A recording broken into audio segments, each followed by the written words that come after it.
తెలంగాణ రాజకీయాలు చాలా హీట్ మీద ఉన్నాయి. మనతో డివిఎస్ గారు ఉన్నారు. వారి విశ్లేషణ తెలంగాణ రాజకీయాలపై ఎలా ఉందో తెలుసుకునే ప్రయత్నం చేద్దాం. నమస్కారం అండి డివిఎస్ గారు. నమస్తే సార్, ఇప్పుడు బీజేపీ తెలంగాణలో ఊపందుకుంది అనే వార్త ప్రతి ఒక్కరు చెప్తారు. ప్రతి విశ్లేషకుడు కానీ ప్రతి టీవీ కానీ చెప్తుంది. దాన్ని మీరు ఎట్లా చూస్తారు? ఆ అవకాశం ఉందా అసలు? తెలంగాణ రాజకీయాలు త్రిముఖ పోటీ నుంచి ముఖాముఖి పోటీకి వచ్చేసాయి. తెలంగాణ రాజకీయాల్లో ఈ రాష్ట్రాన్ని 10 ఏళ్ల పాటు ఏలినటువంటి ముఖ్యమంత్రి కేసీఆర్, బీఆర్ఎస్ అదే టీఆర్ఎస్, అది త్రిముఖ పోటీలో 3వ ప్లేస్కి పడిపోతుందనేది మనం ఏమాత్రం ఊహించలేకపోయాం. జాతీయ పార్టీలే ఇవాళ ఇక్కడ ముఖాముఖి తలపడుతున్నాయి. యుద్ధం కాంగ్రెస్ బీజేపీ మధ్య నడుస్తుంది తప్ప రీజనల్ పార్టీ బీఆర్ఎస్ ఇలా గాలి బొడగవుతుందని మనం ఊహించలేకపోయాం. ఎవరికి వాళ్ళు ఇవాళ ప్రచారంలో హోరాహోరీగా తలపడుతున్నారు. ఎవరిని కదిలించినా మాకు 12, మాకు 14, మాకు 10 అంటున్నారు. ఇక్కడ ఉన్నదేమో 17 సీట్లే. 17 సీట్లలో ఒక సీటు మజ్లిస్ది కాబట్టి ఇక అది ఎట్టి పరిస్థితుల్లో ఆయనే గెలుస్తాడు ఇప్పటి వరకు అనుకున్నది కూడా అక్కడ కూడా గట్టి పోటీ ఇస్తోంది బీజేపీ. ఏది అసదుద్దీన్ ఓవైసీ. అలాంటి పరిస్థితుల్లో బీజేపీ ఇంత హోరాహోరీగా తలపడుతుందని కానీ తెలంగాణలో బీజేపీ ఇలా చాప కింద నీరులాగా విస్తరిస్తుందని కానీ ఊహించలేదు. కేంద్ర నాయకత్వం, ఢిల్లీ బీజేపీ పెద్దలు కూడా ఎట్టి పరిస్థితుల్లో తెలంగాణలో బీఆర్ఎస్ని మింగేయాలన్న ఒకే ఒక అజెండాతో ముందుకు పోతున్నారు. ఒకవైపు ఏమో అటు కవిత తిహార్ జైల్లో ఇప్పటికీ బయటికి రాలేని పరిస్థితి. తండ్రి కేసీఆర్ కనీసం వెళ్ళి కూతుర్ని పలకరించిన దాఖలాలు లేవు. ఆయన ఒకవైపు అనారోగ్యం, మరోవైపు ఈ ఎన్నికల్లో కనీసం ఉనికి గనక చూపించకపోతే ఇక బీఆర్ఎస్ అడ్రస్ గల్లంతయ్యే పరిస్థితి. 3 పార్టీలు అస్త్రశస్త్రాలు తలపడుతున్నారు. కాకపోతే రేవంత్ రెడ్డికి ఉన్నటువంటి అడ్వాంటేజ్, కాంగ్రెస్ పార్టీకి ఉన్నటువంటి అడ్వాంటేజ్, వాళ్ళు గెలిచి కేవలం 4 నెలలు మాత్రమే. ఇంతలో ఈ 4-5 నెలల్లో ప్రజా తీర్పు ఏమీ మారదు. ప్రజల అభిప్రాయం అంతకన్నా మారే అవకాశం లేదనమాట. మొన్నెటు కాంగ్రెస్ పార్టీని గెలిపించాం, రేవంత్ రెడ్డిని ముఖ్యమంత్రి చేశాం కాబట్టి రేపటి పార్లమెంట్ ఎన్నికల్లో కూడా కాంగ్రెస్ 10 నుంచి 12 సీట్లు గెలిచే అవకాశం పుష్కలంగా ఉందన్నమాట. ఎందుకంటే అసెంబ్లీ ఎన్నికల కన్నా కాంగ్రెస్ ఇప్పుడు ఎక్కువ బలపడేది. అసెంబ్లీ ఎన్నికల్లో అసలు కాంగ్రెస్ పార్టీ గెలుస్తుందని కూడా ఊహించని పరిస్థితి. ఒక్క ఆఖరి నెలలోనే సినిమా మారిపోయింది. బండి సంజయ్ని బీజేపీ అధ్యక్షుడిగా తొలగించడం చారిత్రాత్మక తప్పిదం. కిషన్ రెడ్డిని అధ్యక్ష పదవికి తీసుకురావడం, ఆ తర్వాత కవితని జైల్లో పెడతామని అనేక సందర్భాల్లో వీళ్ళు హెచ్చరించి కవితని జైలుకి పంపకపోవడంతో వెరసి మళ్ళా బండి సంజయ్ని కేసీఆర్ అనేకసార్లు జైళ్ళకు పంపిన పరిస్థితుల్లో కవిత విషయంలో బీజేపీ బీఆర్ఎస్ ములాఖత్ అయ్యాయి.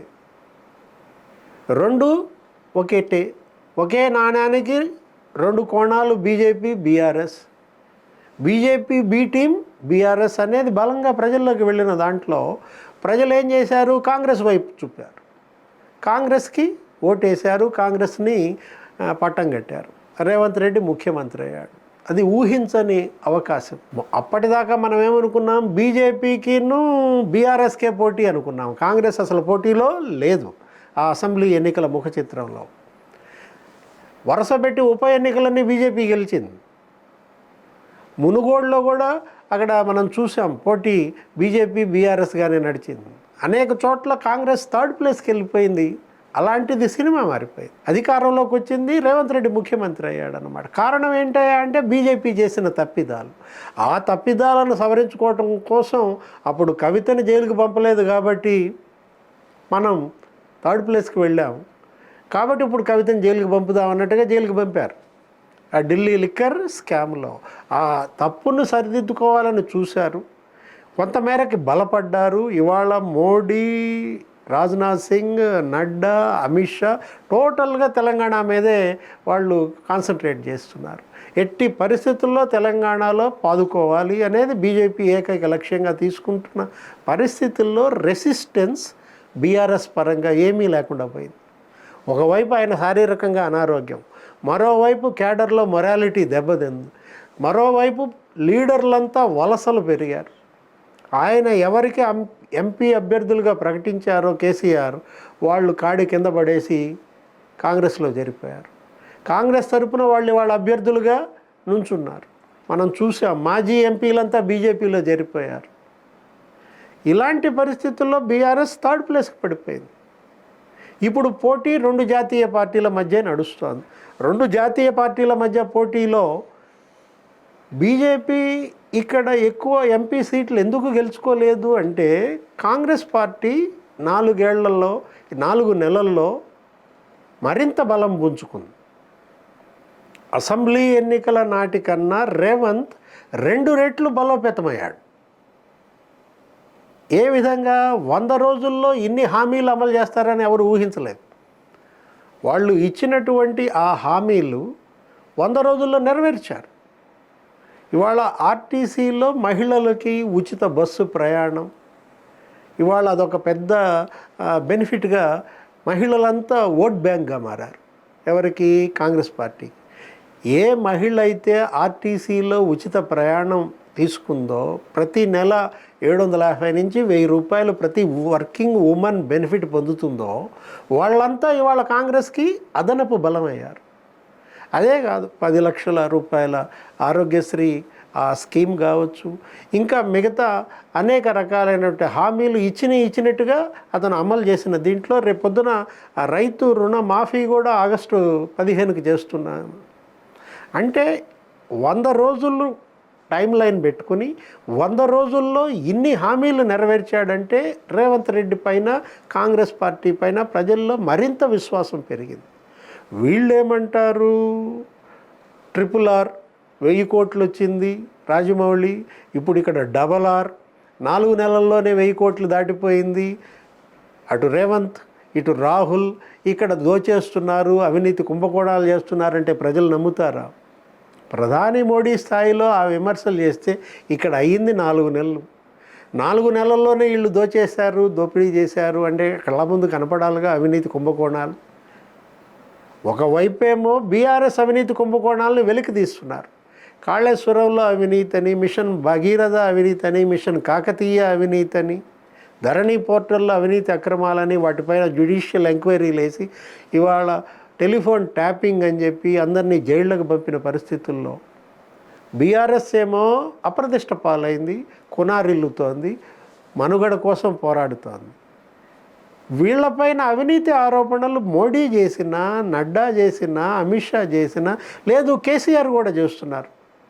ఏంటి అసలు రేవంత్ రెడ్డి అవినీతి పరుడనో లేకపోతే అవినీతి చేశాడనో? 4 నెలల్లో జరిగే అవినీతి ఏముంటుంది? ప్రజల్లో ఇవన్నీ కూడా నవ్వుల పాలయ్యేటటువంటి అంశాలు. వాళ్ళకి ఇచ్చిన హామీలు నెరవేర్చాడా లేదా? నెరవేర్చినట్టుగా స్పష్టంగా అక్కడ కనపడుతోంది. ఈ హామీలు 100 రోజుల్లో ఇవి నేను చేశానని ఇవాళ రేవంత్ రెడ్డి, కాంగ్రెస్ పార్టీ బలంగా చెప్పుకుంటాను. మరోవైపు కేసీఆర్ ఏమంటాడు? 25 మంది కాంగ్రెస్ ఎమ్మెల్యేలు నాతో టచ్లో ఉన్నాడంటాడు. రేవంత్ రెడ్డి ప్రభుత్వం కూలిపోతుందంటాడు. దీనివల్ల ఇంకా రేవంత్ రెడ్డికి, కాంగ్రెస్కి సానుభూతి పెరుగుంది. 25 మంది ఎమ్మెల్యేలు నాతో టచ్లో ఉన్నారు అంటే ఆ ప్రభుత్వం కూలిపోతుందంటే, వీళ్ళు ప్రజలు గెలిపించుకొని 4 నెలలే కదా అయింది. 4 నెలల్లో ఏర్పాటు చేసిన ప్రభుత్వాన్ని కూల్చేస్తామంటే ప్రజలు ఆ పార్టీకి ఓటేస్తారా? క్యాడర్లో మొరాలిటీ పెంచడం కోసం, లీడర్స్లో మొరాలిటీ పెంచడం కోసం, ఫిరాయింపులను అడ్డుకోవడం కోసం కేసీఆర్ తాపత్రయపడుతున్నారు. అటు కుటుంబాన్ని కాపాడుకోవాలి, ఇటు పార్టీని కాపాడుకోవాలి. నలిగిపోతున్నాడు కేసీఆర్. జైలుకి వెళ్ళినటువంటి కూతుర్ని బయటికి ఎలా తీసుకురావాలి? అణగారిపోయినటువంటి పార్టీని మళ్ళా పైకి ఎలా నిలబెట్టాలో తెలియని పరిస్థితి. బస్సు యాత్ర ఇప్పుడు చేస్తున్నాడు, జనం కూడా బాగానే ఫ్లడ్ అవుతున్నారు, ఎక్కువ మంది వస్తున్నారు. కానీ ఏంటంటే ఇవాళ జనం ఫ్లడ్ అవ్వటం కొలమానం కాదు. ఎందుకంటే జనం స్వచ్ఛందంగా రావడం మానేసి కొన్ని యుగాలు అవుతుంది. తరలింపోయేదంతా డబ్బులు ఇచ్చి తరలించిన ప్రజలు ఇవాళ ప్రజాభిప్రాయాన్ని మార్చేది, మ్యాండేట్ని డిసైడ్ చేసేది కాదన్నమాట. ఉనికి కోసం పోరాడుతున్నటువంటి బీఆర్ఎస్ ఒకవైపు, తెలంగాణలో కాషాయ జెండా ఎగరేయాలన్నట్టుగా బీజేపీ, అసెంబ్లీ ఎన్నికల్లో వచ్చిన మెజార్టీ కన్నా రెట్టింపు మెజార్టీ తెచ్చుకోవాలని రేవంత్ రెడ్డి కాంగ్రెస్ పార్టీ ఇవాళ మూడు పార్టీలు ఇవాళ హోరాహోరీగా తలపడుతున్న పరిస్థితుల్లో తెలంగాణ ప్రజలు అల్టిమేట్గా 10 నుండి 12 స్థానాలు కాంగ్రెస్ను గెలిపించే అవకాశమే ఉంది. సార్ మీరేమో కాంగ్రెస్ గెలుస్తుంది అని అంటారు, రేవంత్ రెడ్డి ఏమో అంత ధైర్యంగా చెప్పట్లేదు. ఇప్పుడు నిన్న ఎన్టీవీకి అయితేంది, మొన్న ఇచ్చిన ఇంటర్వ్యూలు అయితేంది, మీరు చెప్పినంత ధైర్యంగా ఇట్లా రేవంత్ రెడ్డి చెప్పట్లేదు మేము గెలుస్తామని. దానికి కారణం ఏంటంటారు? అంటే అతను నాయకుడు, మనమేమో సామాన్య ప్రజల్లో ఒకళ్ళం. అంటే రేవంత్ రెడ్డి ధైర్యంగా చెప్పలేకపోతున్నాడు అనేది అది కరెక్ట్ కాదనమాట. ఆ సందర్భం వచ్చి ఉండదు. అతను ఏంటంటే అతను చేసింది కనపడుతుంది. అతను ఇచ్చిన హామీలు 6 హామీలు ఇచ్చినప్పుడు ఆ 6 హామీలు స్పష్టంగా అతను నెరవేర్చిన దీంట్లో అసలు ఎన్ని రాజకీయ పార్టీలు, ఎంతమంది ముఖ్యమంత్రులు ఎన్ని హామీలు ఇచ్చారు? 100 రోజుల్లో ఇన్ని హామీలు చేసిన ప్రభుత్వం చూసామా? నాయకుడిని చూసామా? ఫస్ట్ టైం కదా. బెనిఫిట్ పొందిన వాళ్ళు తప్పనిసరిగా గ్రాటిట్యూడ్ ఓటు ఉంటుందన్నమాట. ధన్యవాద ఓటు రేపటి తెలంగాణ ఎన్నికను నిర్ధారించేది. థ్యాంకింగ్ ఓట్ అంటారు. ఏది బెనిఫిట్ పొందిన ప్రజలంతా కూడా ఓటేస్తారు. మీరేమో ఇట్లా చెప్తారు, రవి ప్రకాష్ అయితేంది, చాణక్య సర్వే అయితేంది 6 నుంచి 7 స్థానాలు బీజేపీ గెలుస్తాయని చెప్తున్నాయి. వాటి గురించి అసలు సర్వేలని నేను నమ్మను అన్నమాట. అదేంటంటే జాతకాలు లాంటివి అవి కూడా.